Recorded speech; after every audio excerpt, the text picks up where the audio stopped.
Weather update tayo mga kapatid. Kahapon nga after maglandfall ng Bagyong Luis, agad po itong humina at naging low pressure area. At kanina tuluyan na po itong nalusaw.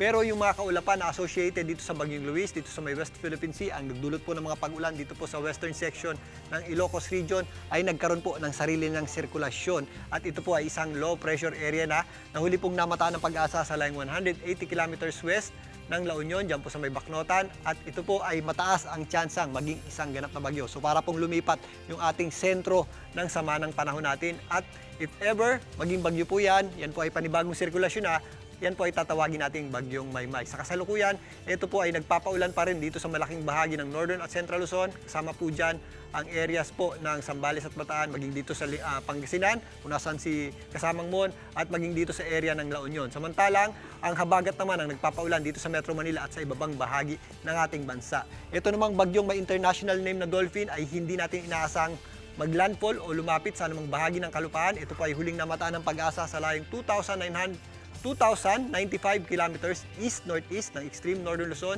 Yan po ay kikilos, papalapit dito sa kanto ng ating area of responsibility. Maaaring bukas yan po ay malapit na dito sa kanto ng ating PAR.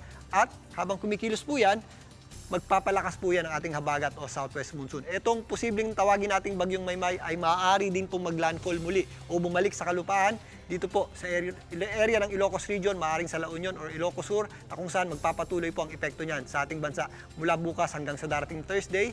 At kapag nakatawid na po yan po ay hihilahin o papalakasin, or yan po ay magiging parte na ng lumalakas nating habagat o southwest monsoon na siya namang magpapaulan dito sa kanlurang bahagi ng ating bansa. Mararamdaman po natin ang epekto ng habagat at mag-i-extend pa po yan dito sa areas po ng Visayas. Ganun po siya kalawak at kalakas sa mga susunod na araw, lalong-lalo na po sa papasok na weekend. Kaya paghandaan po natin yan, mga kapatid. Pero sa kasalukuyan, nagdudulot pa rin po ng matinding pag-ulan, malalakas po yan, at kung minsan meron din po yung malalakas na bugso ng hangin. Ito pong ating binabantayang sama ng panahon, yung posible nating tawaging Bagyong Maymay at ang ating habagat sa malaking bahagi ng ating bansa.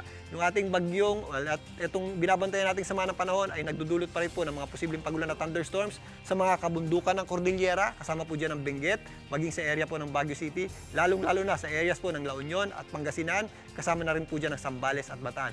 Maging ang Ilocos region po, medyo mataas din po yung ating tsansa ng pag-ulan dyan, kasama na rin po ang natitirang bahagi ng Central Luzon. Posible naman po yung ating mga manaka-naka o yung ating paputol-putol na pag-ulan dito po sa areas ng Rizal, Cavite, kasama po dyan ng Laguna, Batangas, maging dito po sa Metro Manila at ilang bahagi ng Mindoro. Samantalang yung ating habagat ay magdudulot din po ng mga posibleng kalat-kalat na pag-ulan sa natitirang bahagi ng Mimaropa at dito po sa isla ng Panay. Pero sa mga susunod na araw, lalakas pa po yung epekto ng ating habagat. Masasakop din po niyan ang natitirang bahagi ng Western Visayas, at kung papansin niyo, itong ating rain map, magko-concentrate na muli sa kanlurang bahagi ng ating bansa. Yung ating mga pag-ulan, dahil na po yan sa epekto ng habagat sa mga susunod na araw hanggang sa papasok na weekend. At bukas naman, dito sa Metro Manila nga, magpapatuloy po yung ganitong klaseng panahon. Anumang oras sa maghapon, posible po tayong makaranas sa mga pag-ulan. Minsan malalakas po yan at minsan may kasama rin pong pabugso-bugsong hangin.